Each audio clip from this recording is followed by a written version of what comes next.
of a backlight. Close that. Show people what we'll do. Like,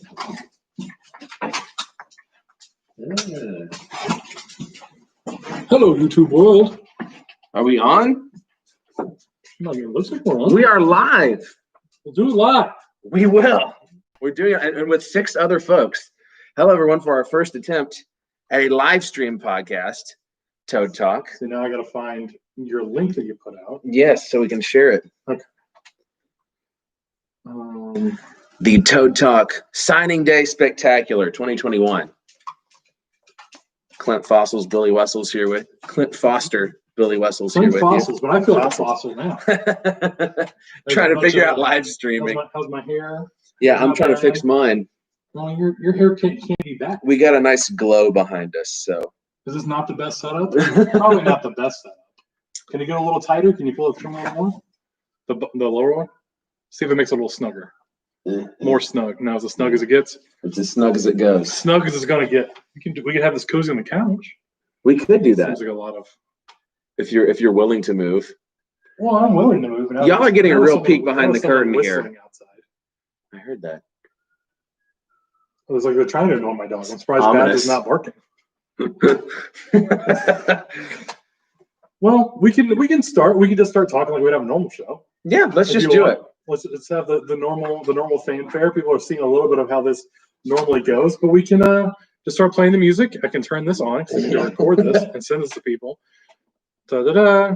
There's 6 people watching this? Let's do it. Yeah, wow. 6 fellas right there. 6 people are watching this. Hello, everyone.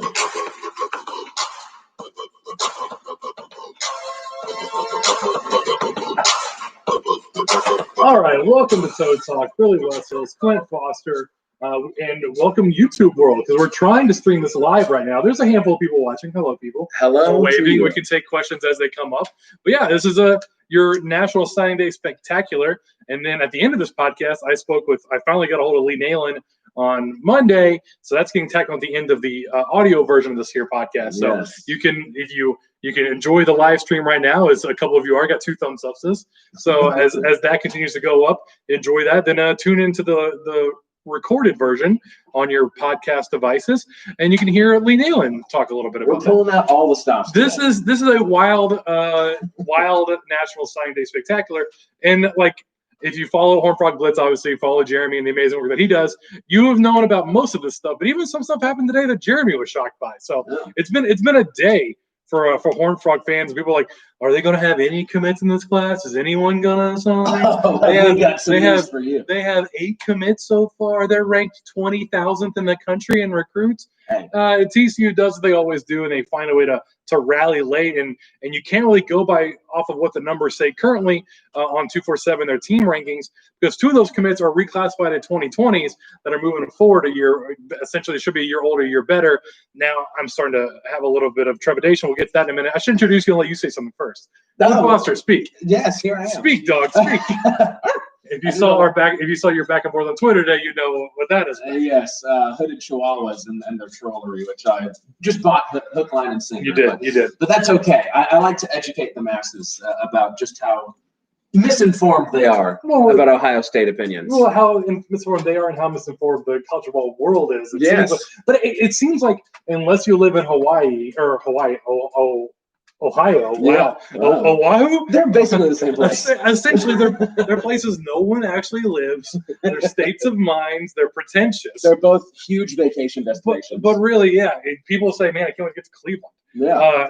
But no, outside of Ohio, people know that, hey, this committee's stupid. And what's dumb is it took people 6 years to figure it out. Mm-hmm. Now people are trying to realize, what about BYU? What about Coastal Carolina? No, what about TCU in 2014? Yeah, we've been hell. What about Baylor in 2014? You know, they're even more qualified. I would be mad, but I could at least rationalize it if they had put Baylor in. They had a better resume than Ohio State. Yeah, yes, both of them. Both TCU and Baylor did. But that's arbitrary beside the point. Yes. We're not going to rehash this for the next hour. We're talking recruiting today. We're talking primarily recruiting. We might do a little basketball. We'll answer a couple questions. Yes. But yeah, as you got questions, people are chiming in. People are saying stuff. Look at this. Fun stuff. Some people are saying what's up. So yeah, if you got questions, send them in that way as well. Enjoy this magnificent video quality. Yeah, this is. I assume it looks better on their end. I'm not sure. We can only hope. Hopefully, but it sounds just as good as always on the podcast here. So where do you want to start with first? Do you want to go with, you want to see where the team rankings stand right now? Do you want to start with just kind of run down the list as they came in? You want to go down the list as they are ranked? What do you think the best way is to do this? Why don't we start with the overall ranking of the class, and then we'll go down these guys individually. We'll talk about some of the guys we fully expect to be gems, and some of I feel like most of these guys. This is such a quintessential TCU class to me because there's so many diamonds in the rough. It's that 3-star recruit, 5-star player thing, right? Yeah. These are the types of guys that we built this program with back in the Conference USA days, back in the Mountain West days. These are the type of guys that are going to take us to the top now. The guys that TCU wins with from 21 and beyond. We're all excited for 2021. Yeah, looking at the current team standings, team rankings, and recruiting again. As GP would say, if we got stuck in GP today, go, those are your rankings, not mine. Yes, paper tigers. Not mine. But yeah, that's what he would say essentially. So stars don't when it. And I've kind of turned my head around on stars mattering in some spots. TCU is one of those places where stars really doesn't matter. Yeah, and the same TCU, Boise. Sometimes BYU are really kind of exceptions. We're like, well, they got a bunch of 2 and 3 stars. Who cares? Well, also BYU, when your 2-star has 16 years to that's mature. True. That's true. When they're 47 years old, they've been shaving for 2 decades. They have a decade of dick punching experience. Right. Well, sure. Is that a BYU reference? I don't understand. You do not know about this? I guess not. Dude, don't show me. Anytime watching a BYU game. And this is what's so hilarious about what Coastal Carolina did to them. People are like, oh, Coastal Carolina was being so classless. That was like the first time in years that BYU had done to them what they do to everyone else. Just cheap shots, lots of crotch punches after the play. You can pay attention to any BYU game. You will see it. They do it now. Just zoom in on Mormon crotches. Yes. You'll be well, not the Mormon. The Mormon crotches stay secure, but they're doing the punching elsewhere. Anyway, so BYU, I don't see anywhere near this year ranking. So looking at the class list, so right now TCU is number 56. Again, this is based on 2021. There are still 2 guys in the 2020 class that have reclassified for 2021 that are not mentioned here. So that brings you up to 15 total commits, 4 4-stars. Right now, according to this, they're sitting at 13 commits, 2 4-stars. So they're sitting at 56, and that's 9th in the Big 12, which is not good. And I can't even guess which one school they're ahead of because the Baylor's ahead of them, Iowa State, Kansas is even ahead of them, West Virginia's ahead of them. Where does that even leave? Texas Tech, yeah. Texas Tech, because there's West Virginia. So if you add in 2 more commits and 2 more 4-stars, I'm scrolling up to see where that would likely put you. I see Auburn is sitting there with 12 commits and 4 4-stars. Arizona State with 14 commits and 4 4-stars. So you'd be slightly ahead of Arizona State, who's sitting at 45.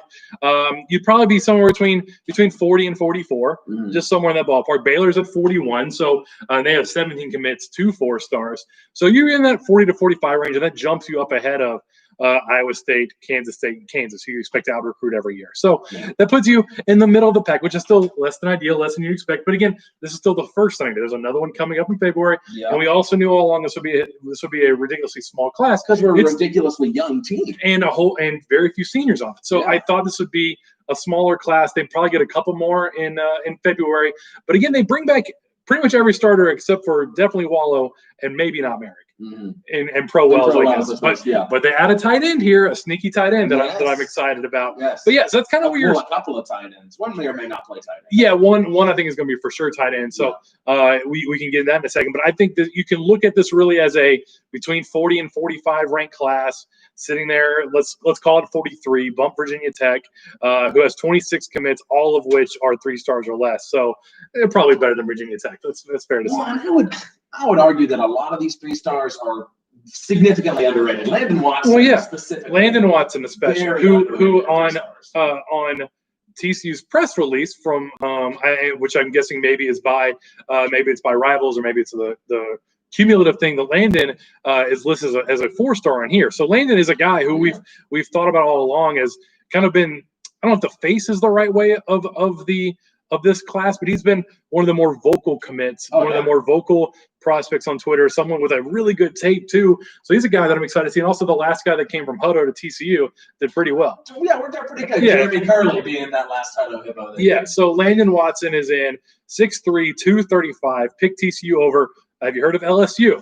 Arizona State, Arkansas, Baylor. Yeah, you might have heard of LSU. Again, maybe a little bit more down this year than normal. But Florida State's in there. Cal, Houston, Kansas, Michigan's in there. So a lot of people wanted Landon. Landon's a great player who, again, is rated a 3-star in here right now. Feel pretty good. Feel very good about his future. Well, and I think definitely of the Texas kids in this class, Landon is the gem. He's the one that is the most highly rated of all the Texas kids coming in. He was actually, I have my Texas Football Rising magazine. You should subscribe to Texas Football if you don't. I don't know what you're doing if you don't do that. Is that a Dave Campbell's offshoot? Yeah, Dave Campbell's offshoot. This is their recruiting specialty magazine. He was their 2021 cover boy. So they did a whole story about him. And then here on their little quick hitter about Landon Watson, it says, plays above his listed size as an odd front end who projects to even front end or hybrid edge roll depending on physical development. Plays low and strong against the run. Motor runs high. You'd love to hear that. Yep, that's your Kari Coleman types, right? Your Moon Bison types. Plays through the whistle. Does not lack effort. Closes fast on the ball and tackles consistently. That's a guy who he can be a contributor here for pretty much all 4 years. And if you look at the defensive end depth, you've got O'Shawn Matthew, you've got Kari Coleman, who have ascended to be your starters. Ascended is an excellent word. Thank you. And to be the face of the Big 12 next year as far as defensive ends go. O'Shawn, again, next year will be his senior year. I don't know, because again, he was a sophomore this year. Technically, he could leave after this year if he wanted to, because he's a redshirt. He's not going to. He's going to come back and play next year. But maybe he's a guy that leaves early. Maybe he's the next guy that leaves the program a little bit early. And Landon Watson is that kind of guy that I think could step into that role in 2022 into what O'Shawn Mathis left. Yeah. So, but I mean, also you in the same mold, in the same vein as Chris Murray, who's another defensive end from Wichita Falls Hershey High School. So Marvin Foster stomping. There you go. He's 6'3", 240. Watson 6'3", 235. So very comparable, at least size-wise, players going. He had offers from Air Force, Arizona, Boise, aforementioned, Cincinnati. He's another guy that a lot of people wanted. Then he's just a great player. Like Hershey is a great program. They put out great athletes. A lot of people. I feel like Hershey is a really well-kept secret as far as DFW goes. When people think of Wichita Falls, they think of Ryder, they think of Wichita Falls High. Hershey, as somebody who covered Mineral Wells for a number of years, and Mineral Wells played Hershey all the time, they still do.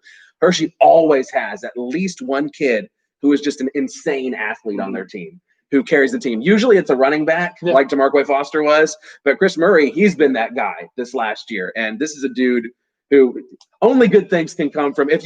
I think if I was a coach, I would look at Hershey every single year and like, is there one kid that I can offer on Hershey every single year? Because there probably is. Yeah, and usually at least is, right? They usually put a couple guys D1 or Drew 5 or whatever every year, it seems like. So Chris Murray, Landon Watson, I feel good about the defensive ends going forward in this class. Now, you said earlier that Watson was the highest rated Texas kid in the class.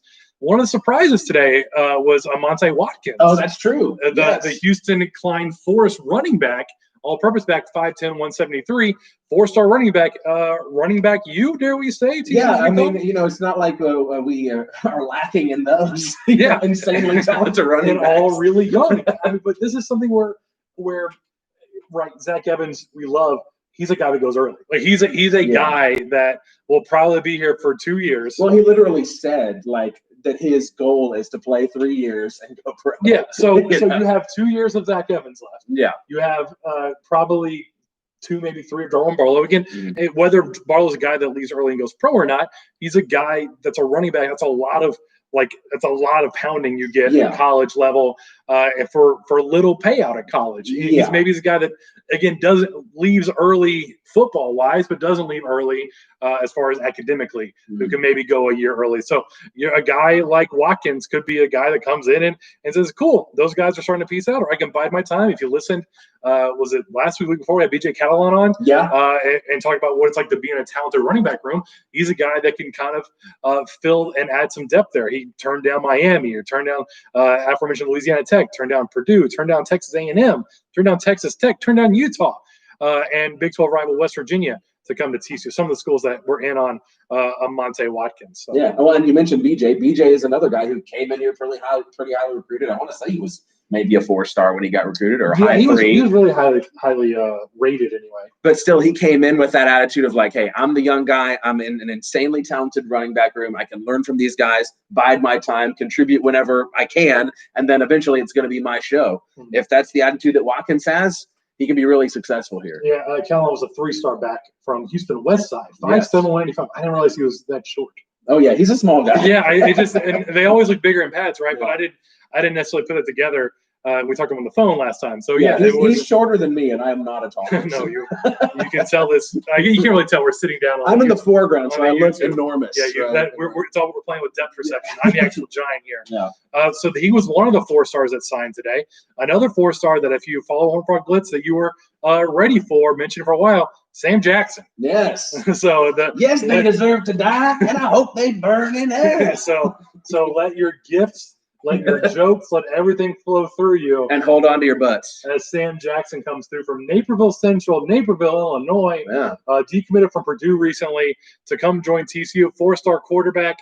This is a guy who, 5'11", 170, paging Kyler Murray. This is a guy that could be the next Kyler Murray, who's got that real simple flick of the wrist and throw the ball 60 yards downfield with relative ease and can make plays. And so I think is a guy who we're like, well, we got Sam Jackson, we got Honey coming in, and then you got Trent Battle. We'll get to Battle here in a second. But Jackson's a guy I think he can push Duggan to be a little bit better. We're seeing this from Duggan. We're seeing Duggan make the progress, but what can we see going forward from a guy like Sam Jackson is that competition level is going to go up, and you see the quarterback room now. You're like, cool, we have Duggan, and then we have Matthew Downing, and we like Matthew Downing the person.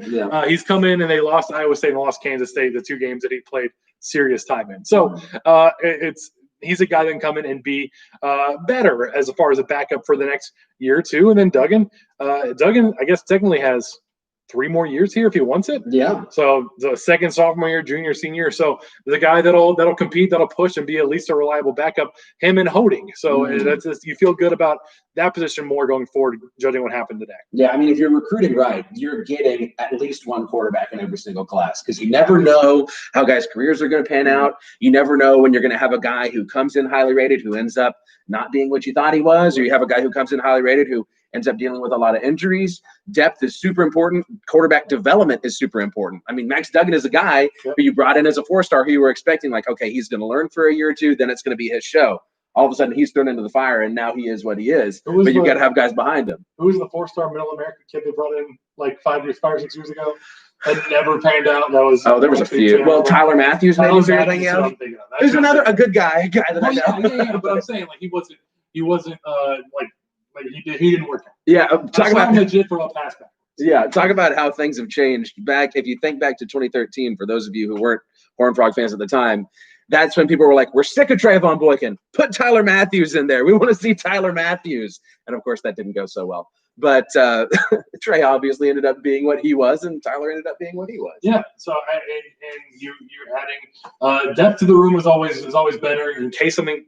When we've seen Max go down a couple times this year, right? Yeah. When you have a running quarterback, you're more subjecting yourself to injury. So, therefore, you could have more of a need for a guy like Sam Jackson who can run a similar style of offense, I think, and play a similar style of football and not lose a whole lot should Duggan something bad happen to him. So someone asked, Don Dowell asked, no paper tiger pressers today. It doesn't seem like GP will be addressing us today. He hasn't done that yet in the December signing day period. They haven't had a December signing day press conference yet. So maybe in February we'll get to talk about these commits and recruits going forward. And then Ty Boland. Yeah, Boland asked Roland, I can't read, about the big German. So yes, purple dirt. National segue, Alexander Hoding.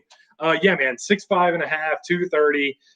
German, the great unknown, dare I say, because he is obviously incredibly talented. He was the rivals camp MVP at the last camp they had before everything shut down this spring. He came over from Germany to America, and I keep thinking of like the Port of New Orleans. I think he like came on a boat is what my head keeps saying. But he's like wearing a bowler hat.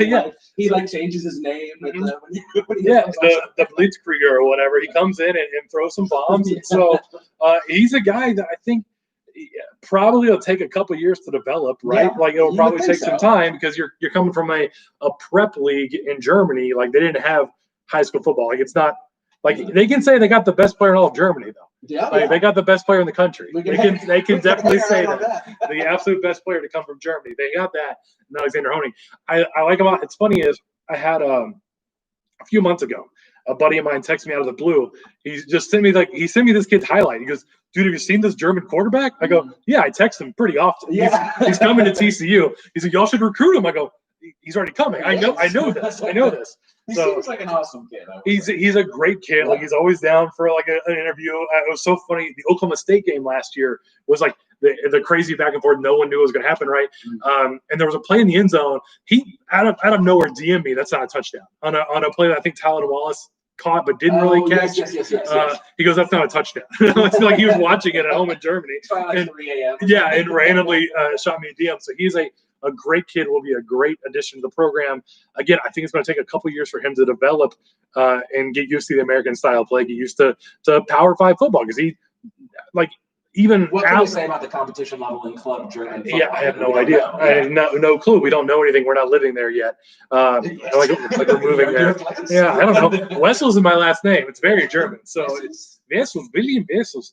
Yeah. So I don't know where that came from, but Honig's a guy that we like a lot, that we see a lot of potential in. No matter how long it's going to take for that to develop and blossom, and for him to get his chance. So. Yeah, I mean, we had a question a few weeks back on the podcast: who's got the highest ceiling in this recruiting class? And I don't think there's any question that if you talk about just potential and ceiling, it's him. It's him. Because you don't know. I mean, it's just a roll of the dice, and we could have a hard 8 with him, or we could have snake eyes. But either way, he's a warm body in the quarterback room, which I will absolutely not sneeze at. And I don't know which of those hard 8 or snake eyes is actually good in craps. I think a hard 8 is what you want. Hard 8 is good? Yes. Snake eyes, you go out. Yeah, I believe. Oh. Yeah. Did you not watch the Chappelle show with Ashy Larry? But I think it's a different. They're not playing like legit craps, right? Well, I think it's the same rules. I think it's just one's illegal and one's in Vegas, basically. Which is a center of sin. Yeah. But I called it Disney World for sad people last time I was there. Well, that makes sense. But so speaking of the quarterbacks and people from far away, Trent Battle not as far away. Yeah, a little bit closer. A little bit closer. But Daphne, Alabama, right? So this guy, 6'1", 200, I think had a really phenomenal junior year. I don't think was as good of a quarterback this year as far as what he was able to put on tape and be successful. So I think he's a guy that will come in and whether or not he plays quarterback, that's still to be determined. I think he's a guy that can come in and play a lot of different positions. He's very athletic. He's a freak of nature. Yeah. I mean, we were texting about it. You were like, I get kind of a Josh Foster-y vibe from him. Like, he's a dude who could easily transition to safety and be insanely successful. Josh Foster really already has in a reserve role. Yeah, I mean, well, didn't he come in and get a pick, like his second play, first play of playing? So I'm excited. I don't want Trey to go early, but I'm excited about the potential of a Josh Foster stepping in or an Atonza Vongor stepping in into that free safety role. I mean, we've got guys in that defensive backfield, and Trent Battle's another one who could be another dude. And a guy I called 2 years ago that GP mentioned the other day as far as getting to play some, I think it was against Kansas, Donovan Collins. He's moved from corner to safety. So keep an eye on him going forward as far as replacement for if Trey goes early, or maybe you move Van Zandt somewhere to fill in that, or some way, shape, or form. I still like Donovan Collins' future going forward. Any other things that step out to you right now that you can mention on there? Well, we got any O-line surprises coming in the transfer portal from Don Bell? I'll fix the taco line here in a little bit, but what do we know about transfers? O-line. So in Jeremy has hinted, there's a grad transfer coming. It might not be announced today, but there's a grad transfer coming. He didn't somewhere. If you do some digging on Horned Frog Blades, you can probably find it. But so go in there, do some digging, sign up for membership if you haven't already, and go find some stuff out. As far as giving you any free tickets. Yeah, no, right? This is hey, it's I work for them now, so join them. So as far as O-linemen today, though. The guys got to protect these quarterbacks. Yes, and we've learned in the last few years just how important these folks are. They're really important. Yeah. And so Noel Boltikov is a guy that has not technically TCU bloodlines, but I'm going to call him TCU bloodlines. I mean, might as well be. Yeah, right. He's coached by the Fultzes. Yeah. So he's 6'5", 265. He's just really good athletic. I like his footwork an awful lot too. So he's someone that I think is going to come in, bleed purple or bleed out. And he's been preaching that for several years now. Yes. So Noah is a guy is probably the top lineman so far in this unit going forward. He turned down local teams, Kansas and Kansas State, to come here. Yeah. So, and this is a dude too. If you haven't looked at him on social media, well, Blaise Foltz is training to do one of those World's Strongest Man competitions. So he's been like pulling 18-wheelers on the reg. And guess who's over there pulling 18-wheeler semis with him? Noah Boltikov, an 18-year-old human being. This kid's got a huge frame. I got to meet him in person at, I want to say it was the Texas Tech game. Nice kid. But he's a guy who looks like he's going to fill out very nicely and could be a huge piece on our offensive line. Very projectable frame, and you can tell he already does work in the weight room. So he's someone that going forward, you're very excited about what he can bring. Another questionable guy, not questionable person, but like where he'll play, Jasper Lott. So he plays some tight end and offensive lineman. I think he'll fit maybe a little better at TCU as an offensive lineman than a tight end, because they are bringing another tight end we'll get to in a second. But Jasper Lott is another guy who with a big frame, 6'5", 243. If you can put him on the diet that who's an offensive tackle that's gained a ton of weight? Isaiah Felicatonga. If you can put him on his diet, like I think he's a guy who could become a really nice lineman. Again, he's got those family ties, right? And we've turned tight ends into good offensive linemen before. I mean, ever heard of Jeff Olson? Ever heard of Robert Deck? Those guys were both tight ends whenever they came to TCU and filled out pretty nicely and turned out to be starting tackles on a really good 2011 team. And his dad is the head strength and conditioning coach for the Chargers. So he, again, something tells me he knows how to to build his body. Not a guy that's afraid of the weight room, that's for sure. And so you're getting those guys that are that have kind of those bloodlines, and there's a cool highlight of him breaking out to catch a pass, nice and easy. So he's got a nice frame. Maybe he sticks at tight end and can be a guy that maybe you'll line up at tackle or could be a great blocking tight end too.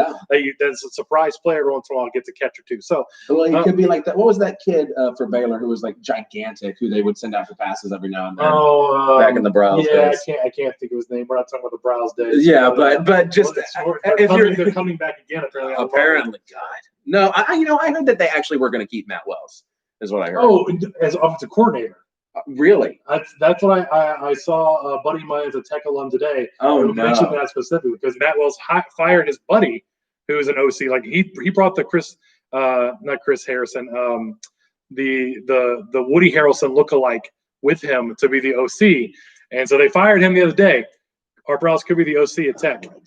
Because he asked me about Sonny Cumbie. He goes, "Are y'all firing Sonny Cumbie?" I was like, "No."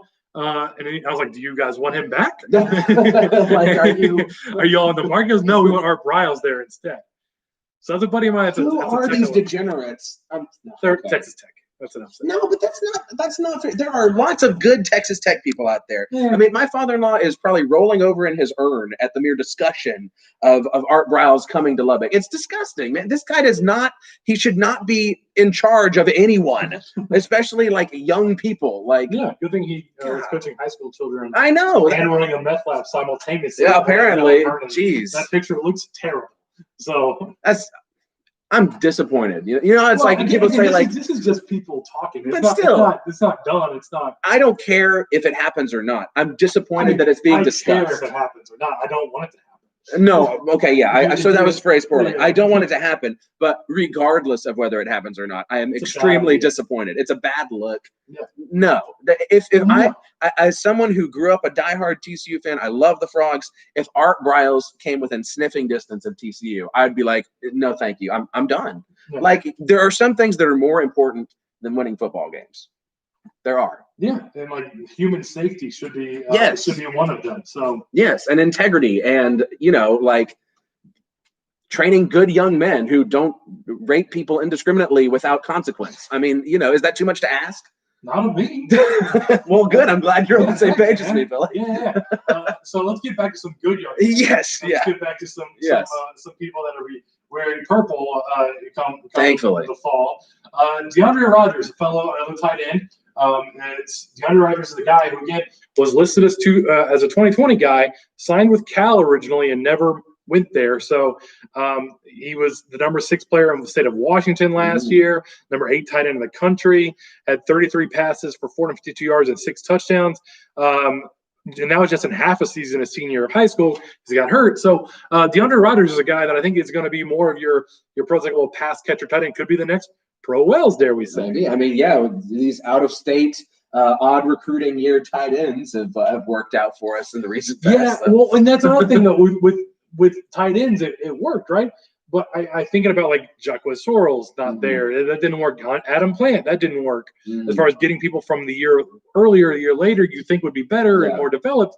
It hasn't worked in some cases, but I mean, hopefully, because wasn't Pro-Wells kind of like that too? He had a year at a super small junior college like Milford, Connecticut, or whatever. Something like that. Yeah, and then comes here and plays, and is great when he gets the ball. Yeah. Speaking of Jacquez Soros, we did have a Twitter question from Bill Guyton asking, what's the status of Blake Noel and Jacquez Soros? Do we know for sure? Sorrel, I think, is gone. No longer on the team. No longer on the team. I think. I don't know if he's on the depth chart or roster or not, but last I heard he was not participating. So let's put it that way. Noel, I thought still was. I haven't heard anything on Blake Noel. So I guess there's a possibility it could be that Jacquez opted out maybe, and he's not officially gone, but he's just not participating right now. So we don't know is the answer to your question. And he's still on the TCU roster, but so he's from Florida. He's back in Florida, so he's that's where he is. And so that's where he is. And Noel, I haven't heard his name come up at all, but he's maybe still around. So he's from Oklahoma. He's not from too far away. Yes. Another guy that was a reclassification from DJ Rogers is another pass catcher, another guy that we think can help the offense, can help your receiver, help these quarterbacks we talked about earlier. It's Quincy Brown, another boot boy from Destrehan, Louisiana. Love those which was who was from Destrehan? Was that where? That's a deep cut. I don't know. Well, yeah, I can't. Is that where Isaiah Graham was from, or is that where Nigel Meeking was from? I thought Isaiah Graham was from Monroe, but I may. He is from Monroe. Where's Nigel Meeking from? For whatever that's worth, I think that's a total rando shot. No, he's from Farmerville. Someone else is from Destrehan, I believe. I couldn't even tell you where Destrehan is. I think it's near New Orleans. Okay, so I'm gonna look that up. Louisiana. Yeah, near the bootiest part of the boot. The bootiest part of the boot.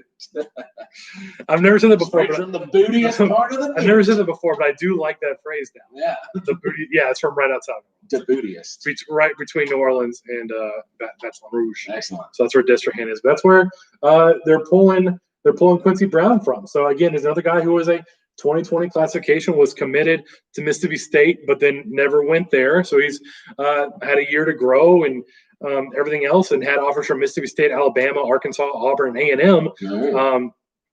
So he was a 4-star in high school. Again, 2020 was going to go to an SEC school. It sounded like no matter what, and comes here instead. So 6'4", 180, number 55 receiver in the country in that class. Again, he's.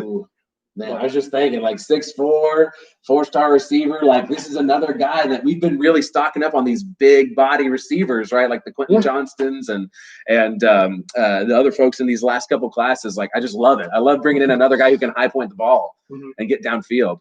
So hopefully he's a guy that can come in and do that. And again, he's been away from football for a year, which I just said my kind of concerns with those guys, and a couple guys that they have worked out, they haven't worked out. But Quincy, hopefully he works out going forward. So he was. Well, I mean, it's kind of recruiting is a very inexact science. You can kind of say that about any of these guys, really. Hopefully they work out. They're paper tigers, yeah. They're all paper tigers, but yeah, I think Quincy Brown is another guy who has the speed and a frame that you like an awful lot of. It's a matter of can they learn the offense? Can they build and grow off that offense and take the next step after that? Yeah, it's in their hands now. It's in GP's hands to go and mold some of these guys. Trying to think, is there another offensive player that we might have missed? You go check there for any questions on the old let's do that. YouTube, anything there? Thinking of, there's another receiver. We got some questions about we got a Mountaineer fan in the comments here. Love the videos, even though he's a Mountaineer fan. Well, welcome. love you being here.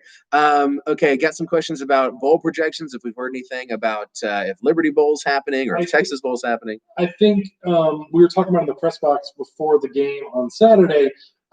Sounds like Texas Bowl is more of a possibility than I thought it was, because the way it would shake out is that would be Oklahoma State's spot. But Oklahoma State went there last year. So I thought Oklahoma State went to the Liberty Bowl last year, which would send us to Liberty Bowl. No, they lost to A&M in Texas Bowl. Right, and Kansas State went to the Liberty Bowl. So it sounded like Texas, I think, is the most logical destination, assuming where teams shake out in the college football playoff, and if because Oklahoma, I don't think either Oklahoma nor Iowa State will make the playoff, but then you got to go to One will go to the Cotton Bowl for sure. Mm-hmm. One will go to the Alamo Bowl for sure. Right. And then the next pick, I think it's the Cheez-It Bowl, but it's the one that isn't the used to be Camping World. Yeah. So out in Florida, that is the third pick among all the schools, and they'll take Texas. Yeah, probably. So fourth pick is probably the Texas Bowl. Are they going to take TCU or are they going to take Oklahoma State, who Oklahoma State was just there last year? Yeah. And they usually don't go back-to-back years. Oklahoma State's also closer to the Liberty Bowl. Yeah. And if so you're thinking about who will travel better when you have a very limited amount of seats that you can sell. Yeah. There's a lot of TCU fans in Houston. Yeah, there is. And so I think that if I had to bet where the bowl game is, I would bet the Texas Bowl versus an Arkansas or something like that. Since LSU is taking a 1-year bowl ban. Okay.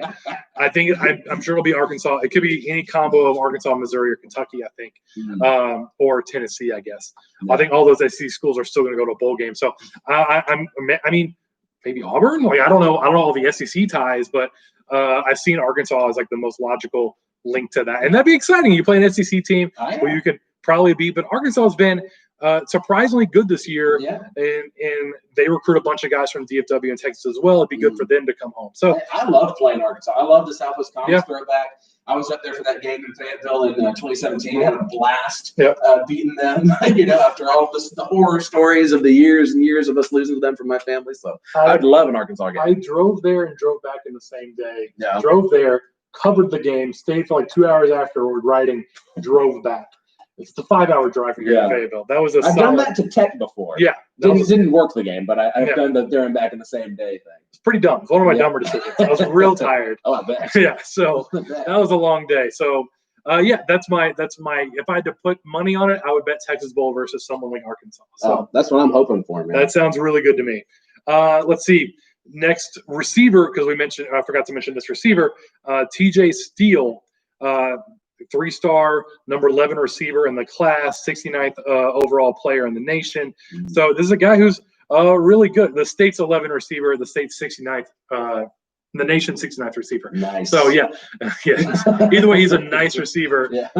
He had a fun connection there. Him and Blair Connor. He's from Lubbock Estacado, so Blair Connor has those Lubbock ties as well. Yeah. So you're getting a Lubbock kid who, again, somehow Lubbock or Texas Tech didn't feel like recruiting. Yet again, another dude in their backyard who they didn't even care to a passing glance at this kid. Okay, we'll take him. Yeah, right. He had 1,000 receiving yards and 500 rushing yards and 18 touchdowns last year. Man, so he's phenomenal. Yeah.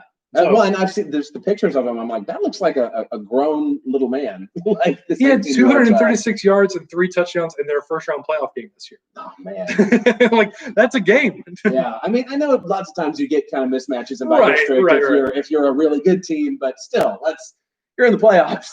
Those are big numbers. Yeah, that's a big number. So TJ Steele is a guy there. I say is a steal. Yeah, taking him from Lubbock, if you will. So there's your offensive side of the ball rundown.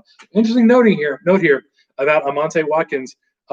They listed him as an athlete on the press release. Yes. So while he is a running back in high school, I think 24/7 he's an all-purpose running back. But but TCU went ahead and listed him as an athlete. So that means. No telling where they're going to put him. They could at 5'10", 173. He can play pretty much everywhere. Yeah, that's a frame that in TCU system could play linebacker. Was Shaywo bigger than that coming out? Shaywo was bigger than that. Was he 200 something? Shaywo was like he was. I mean, he definitely put on weight while he was at TCU. I think he was Derrick Henry built. I think he was like a massive player coming out of high school. He was 6'2". 212. Okay, yeah, so coming out of high school. So he was. It's like, man, so this is like a smaller Shaywo. Probably not going to play defensive end. Like some people were like, oh, maybe Shaywo will play defensive end. But you could easily see him at linebacker, safety, running back. Receiver, return man. Like he could do a lot of different things. So I just noticed a little nugget here on there, and we mentioned. Delicious. We mentioned the defensive ends already. Who else have we not come across? We've got another receiver I missed. So many receivers. I'm just missing. So many. Chase Jackson, 6'2", 170 out of Choctaw, Oklahoma. Another Oklahoma kid. So the number 1 receiver in Oklahoma, 61st receiver in the nation. The number 10 overall player in the state of Oklahoma with 1,300 yards, 15 touchdowns as a junior. So he's went to the state semifinals. He's great. Had offers from Texas, Indiana, and Minnesota. So. Hey. If he's good enough for them, he's good enough for me. Yeah, so he's another bigger body guy who can go and make a catch. Like I said, 6'2", 170. I like his frame. I like what he can do going forward. So he's who can catch the ball, and that's what I've said in years past is the most important thing. You can catch the football, you can play for TCU. Yes, in past years, that's definitely been a bugaboo. As far as I'm concerned. So we kind of mentioned potential position swaps for Amante Watkins. So let's go with a linebacker, Javion Gibson, who's another one of these guys who I think they pulled in today, right? Like he was down to Washington State, Kansas State, Arizona, and Houston as of yesterday. Picks up TCU today. I think a lot of people were thinking Washington State for him. TCU the late push gets your linebacker from the Houston area. Yeah, I mean that's a big difference in geography. You know, like I wonder. Yeah. I mean, because to me, you know, obviously I grew up in Fort Worth, so it's like being close to home. I always wanted to go to TCU, so I guess. Those are just two such different things. Like, what was he looking for? What was high on his recruiting list? You know what I mean? I can't think of anything that's similar about Washington State and TCU, actually. So, yeah. So, I mean, won him over somehow. The Palouse and Hillsap Acre. I don't know if there's some similarities there or not. I don't know. But yeah, I think it's again, he's another kind of a taller, leaner athlete playing linebacker. Go hit some people. Yeah, so he's another. I don't know how to project him really. Like he's smaller than Wallow. Like I don't know where he fits in exactly. But TCU has taken a lot of these linebackers in recent years and made them something a little. They're taking more athletes there and finding someone that can play. Like D Winters, I think was like an athlete. You go, hey, we're gonna put some size on you and have you hit some people. Yeah. Well, I mean, most linebackers at TCU didn't come in as linebackers. You know, you just go back through the list. I mean, Jason Phillips, Ty Summers, Kenny Kane. There's tons of them. Sam Carter's a safety. But Traven Howard, he was a running back or a safety, right, when he came in. And Montrell Wilson wasn't a linebacker. I mean, we do this. We take athletes and we make them linebackers. Yeah, but this guy's a linebacker playing linebacker from Lane Creek in Houston. Knows how to hit some people. Yeah. So it's exciting. Yes. So, speaking of knowing how to hit some people, another Baton Rouge, Louisiana kid, another boot boy, Javion Armstead. I messed that up. Hey. Devon. I'm gonna go with Devon Armstead because there's a comma and a random W in there that make a lot of sense. I think it's Devon. I'm sure it's Devon, but you're going into LSU's backyard and taking a safety. So I like that. Devon. Duval.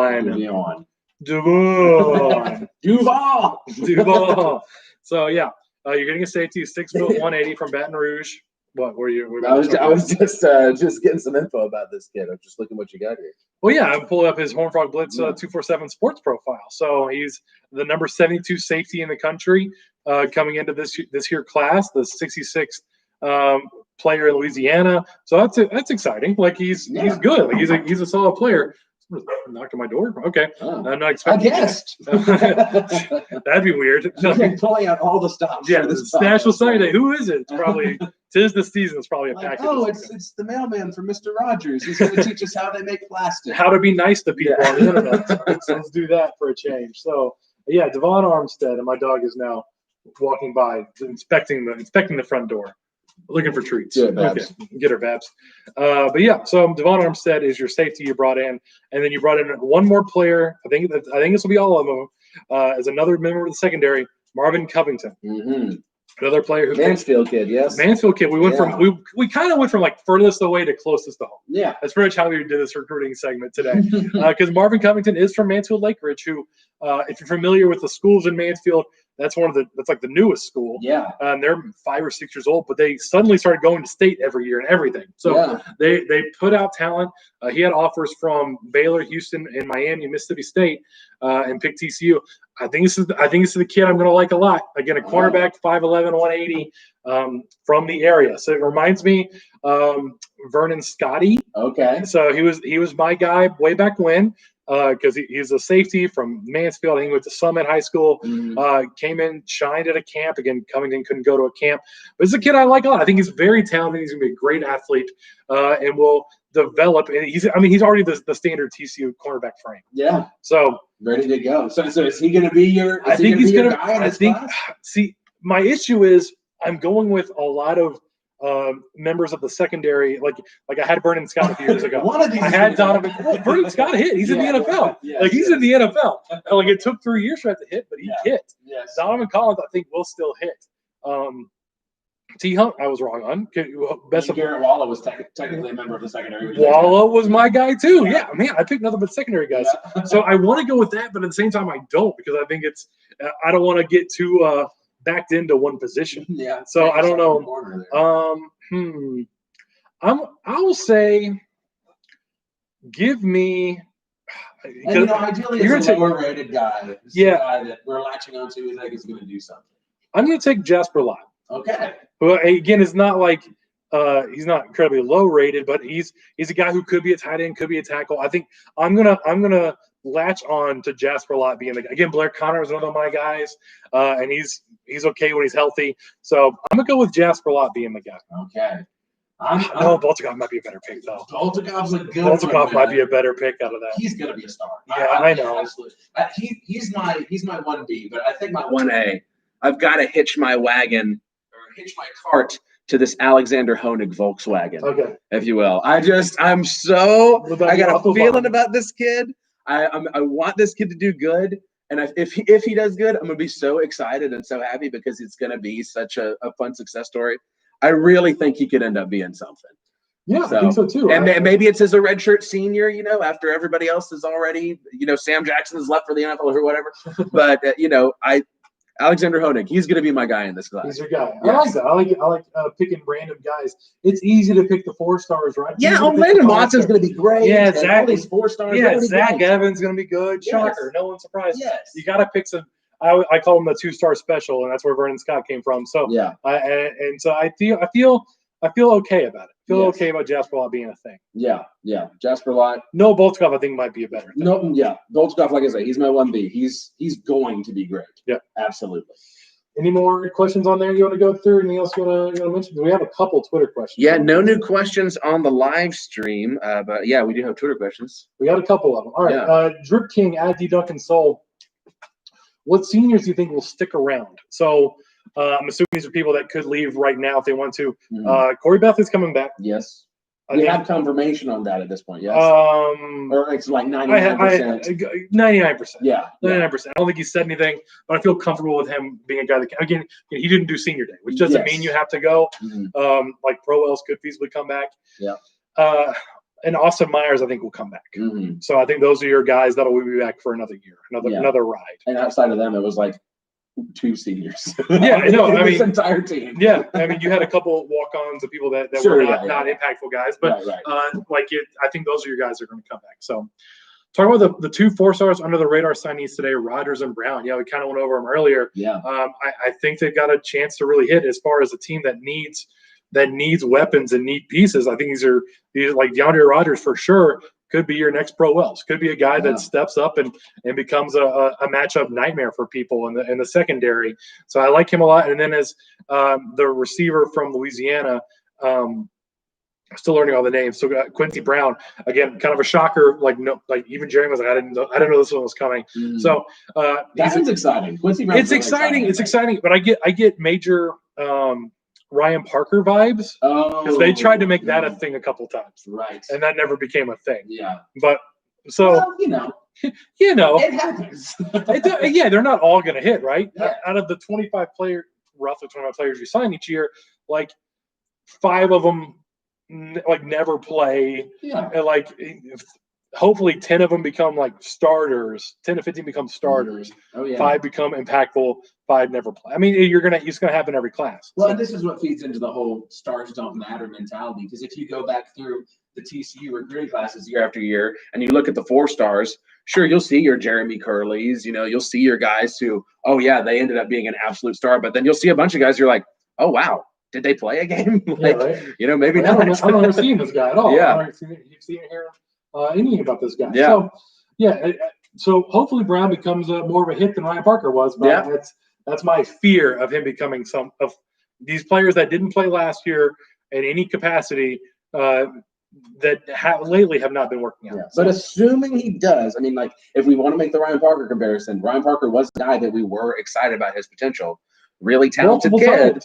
Yeah, multiple times. You know, or like maybe Omar Manning, I guess, could fall into that same category. 4-star dude who we're really excited about his potential, just doesn't hit. Hopefully he's the guy who hits. And if he does, could be really great.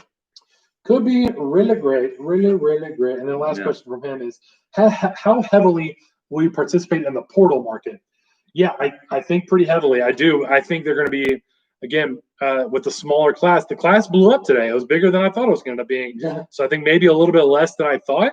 But I think you'll see a couple transfers coming. Again, we teased a grad transfer earlier. Yeah. So go check out Horn Frog Blitz to hear about that some more. So I think they'll be pretty heavily in the transfer portal. Again, last year, they pulled in J.D. Spielman, T.J. Stormont, and Marcel Brooks out of the transfer portal. Yeah. So, and the guys we all thought would be impactful guys. Stormont is like the most impactful of all three of them. Yeah. So I bet they're bringing a couple guys out of the transfer portal. So get in there while you can. So I think that's all the Twitter questions for right now. Yeah. All the questions on there for right now. So we talk a little basketball, I guess, and then we can close out. Yeah. That'll be a perfect segue into the Lee Nalen interview. Yeah, perfect. That's how we do it. We definitely planned it that way. Yes. So we spoke after the Providence game. They looked really bad in that game. Yeah. And then Texas A&M, they looked fantastic. Yes. So just like that, everything's better. We're going to the Final Four. Punch your tickets now. I mean, if they play like they did in that game, every game in the Big 12, I'm not going to say Final Four, but I'm going to say we can have a really good season. Yeah. They can be better than I thought they'd be. They were blowing, like, they're doubling them up in the first half. 42-21 at halftime, and then let off the gas a little bit some in the second half, which I get when you're blowing them out and letting some other guys play some minutes. Like O'Bannon's still recovering from injury. He played 19 minutes. PJ Fuller missed the Providence game. Played 31 minutes against A&M. That's a really good sign. We weren't sure about his ankle, about how that was going to look, but he's put up 13 points, had 4 assists, a couple rebounds, so he looked good. Mike Miles continued to look great. Mike Miles, man, he hit the first two or three shots of the game, all 3-pointers, and was on fire. He finished with 15 points, had 5 assists. One thing I'm noting on him, again, he's a true freshman. He's only played like 5 games so far. Yeah. Turnovers. Sometimes he gets a little careless with the ball. Yeah. Very early. You said I think he's going to be a star. He's played 6 games at the college level or whatever it is. The 5 assists to 4 turnovers ratio is a little disconcerting, but and it's not going to get easier going to the Big 12. Like tonight, they play Oklahoma State in a big Big 12 game. Yes. So so big. The game's at 6 o'clock. I think it's just on ESPN Plus. We'll talk about that a little bit more in a second. But RJ Nimbard, I'll give you my login. I got these. So RJ Nimbard had 16 points, 9 assists in that game as well. He looked good. So yeah, I feel feeling better, getting PJ Fuller back and getting more offense back. And that's what we talked about. They're struggling to score some points. Yeah. But they're 5-2, playing against Oklahoma State, 6 p.m. It's on regular ESPN tonight. Oh, okay, good. So yeah, it was supposed to. That's what it was. It was supposed to be on ESPN Plus. They moved it up. I think a game got canceled. I think Baylor had their game get canceled. Yeah. Because of COVID. I think they were supposed to play Stephen Austin or something, and they got canceled. So they're moving this game up to 6 p.m. tonight on ESPN. So yeah, you can watch it. Haha, you don't get my login today. Excellent. Well, actually, I'll have to record it and watch it later because I have. Date night for you. Yes. Yeah. Where y'all going? We are going to Simply Fondue. Oh, that sounds simply fantastic. Celebrating our 9th wedding anniversary, a day early, but married 9 years. That's crazy. How long were y'all together before you got married? We have been together since 2007. Wow. So this in February it will be 14 years. Wow. Yeah. We grew up together, in more ways than one. Did y'all meet like at a party freshman year of college? No. Was it like Lily and what's his face from How I Met Your Mother? No, it wasn't like that. We actually. Show, you know what I'm talking about? I haven't watched all of How I Met Your Mother. I watched some of it. People keep telling me you need to watch all of it. You should watch it. It's a big time ago now. You should watch it. Okay. I've got so many shows that I need to watch. But we didn't go to the same high school. We were in the same musical theater company. Oh. Actually, she danced, I acted. And we knew each other, we met in middle school and then actually started dating in, midway through high school, and it stuck. So yeah. And here we are 14 years later. Yes. Still sticking to each other. Yeah, we're dug in like ticks, man. Ain't no getting rid of the other one. That's good. That's awesome. Yeah. We'll go fondue tonight. Yes. And, it's a good joke. glossed over. Go fondue it. I mean, Do it. I said yes. I acknowledge that you made this joke. Yes. There's a pun in there somewhere. Yeah. Yeah, with those weird forks they use. Yeah, there's your nice little basketball cherry on top of the signing day spectacular to lead into the Lee Nailon interview. So my favorite Texas A&M tradition. Losing there's to so TCU. many of them. They have so many great storied traditions. Losing to TCU is my favorite. Is the best one for sure. So thank you all for tuning in on YouTube for the live show. We got everything in there. We got they almost lost to Tarleton State. Yeah, Texas A&M might be really bad at basketball. Yeah, but that was okay. But that was a solid performance by the team. The team looked really good doing in that game. So you can learn a lot from as Coach P says, if you do what you're supposed to do in the games you're supposed to win, the big games take care of themselves. That's true. And so hopefully tonight against Oklahoma State, it is a big game. Kate Cunningham, the reigning newcomer of the week. I think you're looking at the last two Big 12 newcomers of the week, Mike Miles versus Kate Cunningham. Yeah. Potential #1 overall draft picks. Yeah. Kate Cunningham, Mike Miles? Maybe. We'll see how that goes tonight at 6 o'clock. So in 2 hours, if you're listening to this, you'll either miss it or you're watching it right now or whatever. But who knows when it's all going to pan out. But yeah, stick around now to hear Lee Nailon talk about his we got a couple NBA stories in there.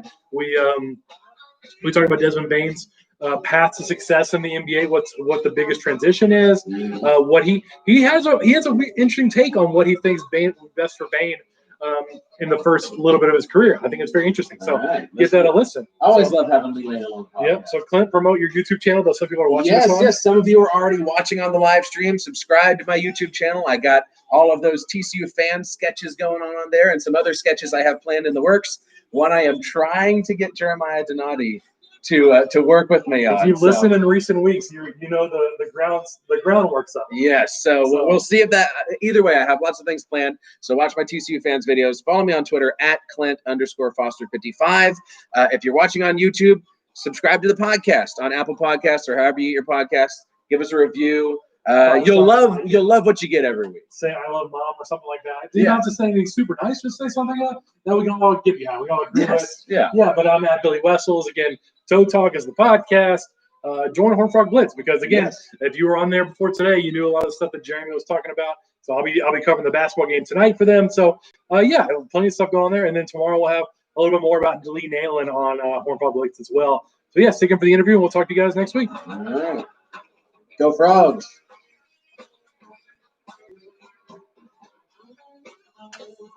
Ba-da-da-da.